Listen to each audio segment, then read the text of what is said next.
check it out. I did a thing. I also did another thing. I put another APS-C lens on a full frame body. This time the Rokinon 12mm f2, which is a phenomenal wide angle lens. I did a review for it a while ago, like maybe a year and a half ago, if you guys want to go check out that video. But I decided to put it on full frame body to see what kind of coverage we get when it tries to cover the whole sensor.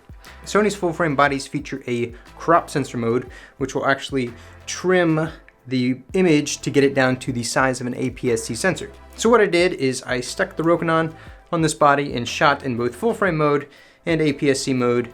Now let's go check out the difference.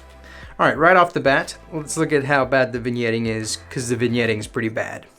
It cuts out a significant portion of your image, and I can't really say that I recommend using this lens if you're going for wider shots, but maybe taller shots, and I'll get to that in a minute. So we see the vignetting, and this is it compared to the APS-C shot, and there's a pretty big difference in field of view, almost like 1.5 times the difference. That's the crop factor for APS-C, by the way. Anyway, so the Rokinon also has got this lens hood here, which when you stick it on this camera in full frame mode, you can see every single one of these petals, and it makes for kind of an interesting little crop rectangle with scallops in it. I wouldn't use it, it looks pretty bad.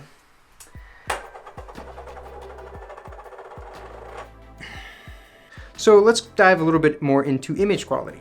So if you look at these images here, you can see that the Rokinon is a very sharp lens and has got nice creamy backgrounds and even has good separation at 12mm thanks to the f2 aperture and relatively close focusing distance. Most of these images, I can't really say I would use the full frame version of it. It kind of adds maybe a little bit more context, but you're going to have to be pretty creative with your cropping in order to keep the vignetting out of the frame. In this image right here, like I was talking about earlier, you can crop the sides in and kind of give yourself a square aspect ratio, and it works for this image. It doesn't work that way for every image, and you don't want a square crop on every picture you take. So it's really up to you as to how you want to use this thing.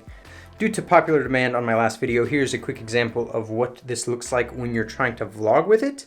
I'll get a little bit closer here and still have plenty of room to spare. And the background is a little bit blurry, which is always appreciated. This is arm's length away, which I am now tiny in the middle of the screen. And again, the vignetting is quite heavy. I'm gonna go ahead and push the little zoom in button here. All right, this is at 1x zoom.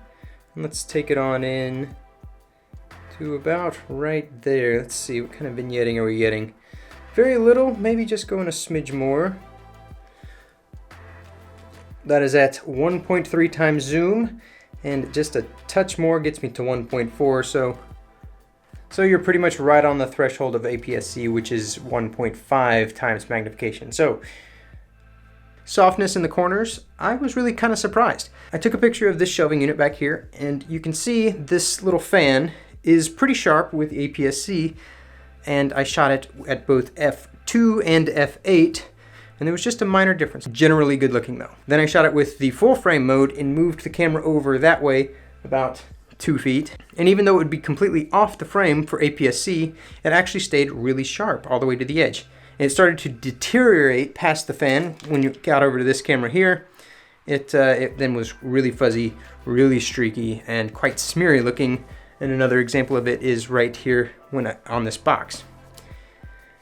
So, should you put the Rokinon on your full frame body? I can't say I would, but it's your camera and your lens. You do what you want. This is what it'll look like. So thanks for watching. Hopefully you guys enjoyed this video. If you did, give it a like. If you've got other APS-C lenses that you want me to stick on this thing and show you what happens, I'll be happy to do so. Just leave me a comment down below. I think I already said give me a like. Go ahead and subscribe, and we will see you in the next one.